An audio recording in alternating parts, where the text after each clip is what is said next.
You mentioned the album as a digital download. Yes. And you, Harry, you're involved with the mydamnchannel.com, right? Yeah. Yep.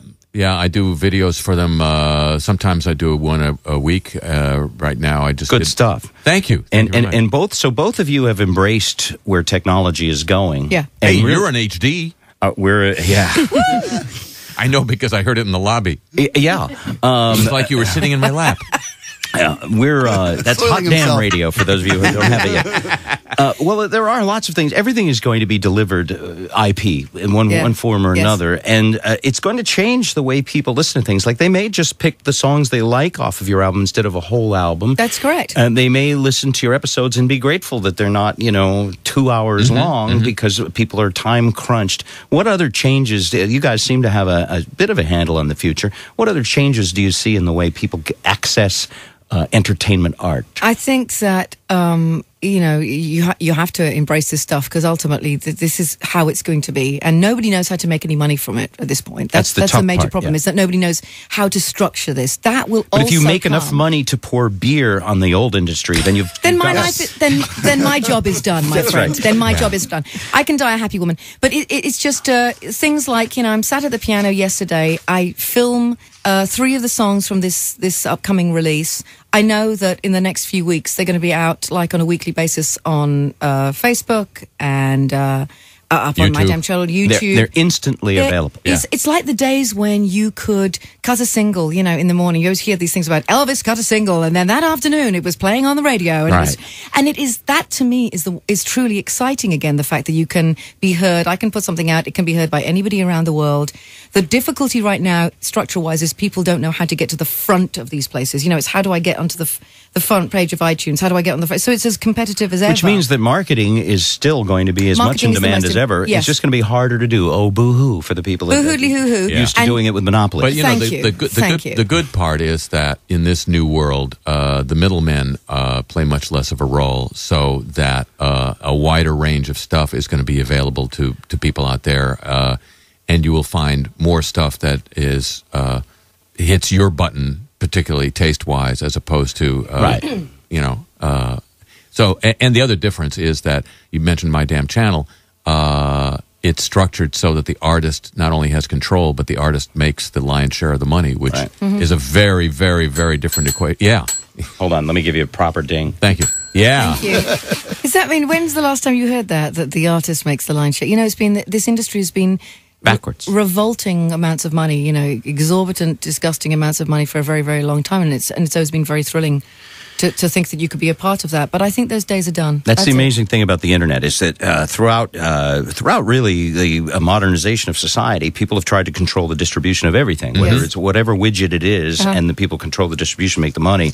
And now in terms of intellectual property, the distribution is essentially free. So that's fascinating. Let's move on to some stuff. I know you're into politics. I don't know how you two are as a couple in politics. Do you share the same beliefs? Do you debate politics? What's the... I just want to preface this because Harry really is the political animal, but when Harry first met me, I was very good at pretending to be the kind of person that I thought he'd be interested in. So in the first place... Wow, good for you. I'm good. So true. But women are like that. And it's like, I love you, no change. And so I said things like, when he said he'd been out with these, crazy singer-songwriters, I actually said things like, oh, I've never suffered from depression myself. Thank you. And the second great line I said was, I think I went on and on and on about my political beliefs because I'm Welsh, so therefore I'm socialist inclinations. And Harry thought, wow, my dream woman, of course, I'm me. I just want to watch, Cartoon Network. And Style. And Law and Order, which Harry even put in a book and thanked me for making him sick watching Law and Order constantly. And I every day I say to Harry, "What's happening?" And he said, "Well, who did you just tell me had a brain tumor?" Oh, Kennedy. Oh, you have to tell her that? Yeah. When did that happen? When did that happen? I had my dad in town. We went to SeaWorld. Right. But I'm a bubble woman. I do know a lot. I'm making out that I'm less intelligent than I There's really something am. to be said, by the way, and I know you probably appreciate it for not being caught up in all the daily media drama. Well, yeah, I mean, especially, especially, I'm a political junkie, and I've never experienced a year where I feel the need to turn it off because the echo chamber effect of all those shows on cable news talking about the same three things every day ad infinitum is just like you're trapped in a Washington cocktail party and can't get out. And how rarely do they talk about what's actually important, what's at stake for the nation.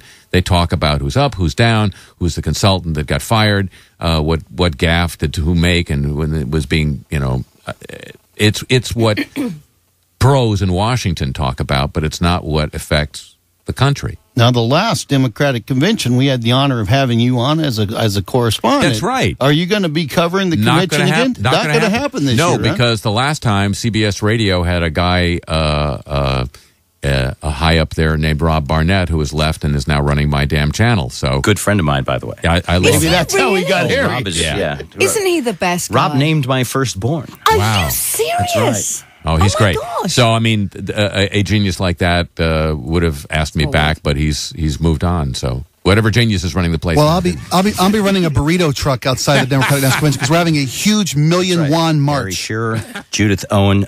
Before we go, I understand you also have a CD, Songs of the Bushmen. Do you have it in there, Eric? No. He does. Oh, he does actually he? has a cut cool. ready to go. Oh, wow. Harry Shearer. Here we go. And then, well, before, give this a little This is the one song in the record that's not about an individual who worked in the Bush administration. This is about the whole bunch, and it's based on the fact that the Center for Public Integrity did the inventory and said that before the war they had publicly told at least 935 lies, which is the name of the song. All right. And critics are calling this outrageous. I was going to make a joke. They're calling it troubadour and chanteuse. No, that's pastoral beauty. Yeah. Here we go, Harry Shearer. A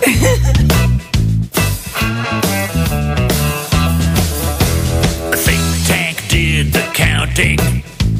The numbers still could rise. Total what we were told before the war.